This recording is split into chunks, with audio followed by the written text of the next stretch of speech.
Yet if, as I hope, basic science becomes part of general awareness, what now appear as the paradoxes of quantum theory will seem as just common sense to our children's children. Stephen Hawking wrote over 25 books, continued to teach at Cambridge University, appeared across popular TV shows, and gave us the most comprehensive understanding of cosmology.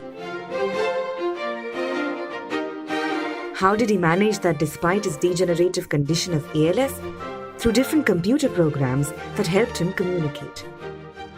One such program called Elocutor was developed by two Indian engineers, Dr. Arun Mehta and Vikram Krishna. Here is their story. My name is Arun Mehta. I wrote Elocutor for Professor Stephen Hawking, which allows a person who is severely disabled to type and speak using a single button. What happened was that when he had come to India, my colleague Vikram Krishna met him in Bombay, and that's how this work started.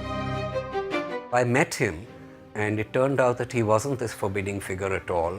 He was just a fun guy, and he loved to make jokes, and he had a serious problem which needed serious attention. And it became so important to be able to be part of developing a technology solution to try and express that humanness, which was so much a part of it, to make it easier for Stephen to express himself as a warm human being.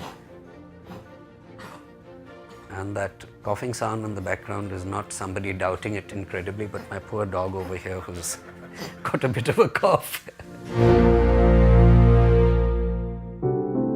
Right from the beginning, what we were told was the absolute minimum in terms of what a person can do in terms of interaction with a computer, which is press one switch. So, as his condition deteriorated, they found other ways for him to control that switch. And what was nice about the solution was that Arun had analyzed the problem of somebody who has very, very little movement left. We basically took the ability of a computer gadget, a mouse, the clicking of the button, and took one single click and looked at how many things we could make the computer do with that. And we could do three things with it.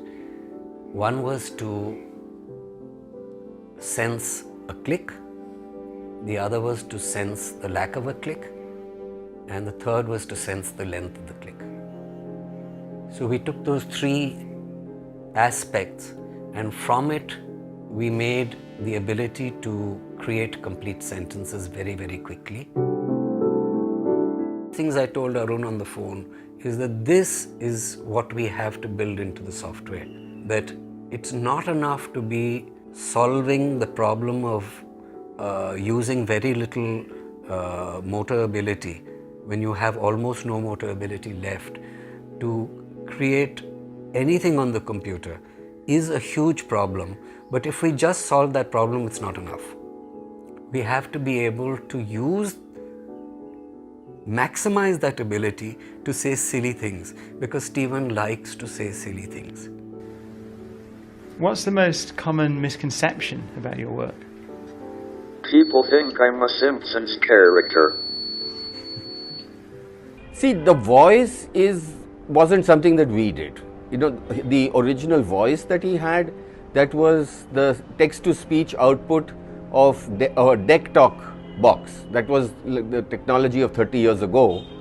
So that is the characteristic voice that he has. It's actually text-to-speech. And it was one of the very first voices developed for computers to enunciate human voices. Almost identical voice was used in the Doctor Who program. Exterminate!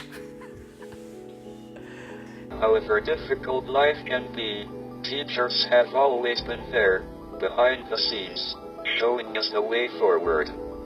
We tried to tell Stephen is that he could get away from his Dalek voice, But the fact is that's what he chose to do.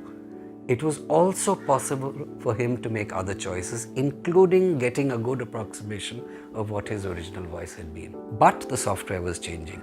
And what happened was the development tool we had used, which was Visual Basic 6, and we were developing this, as I told you, as an open source project, abruptly, without almost no notice at all, Microsoft stopped the development of Visual Basic 6. That was it. They just dropped it. Basically, it meant we'd have to start all over again from scratch and write eLocutor again. I think it's very understandable that he was uncomfortable with the idea of shifting out of Windows. What was noticeable was, his humor and how his face changes, how expressive his face is. And he's a very kind man. It was a pleasure meeting him.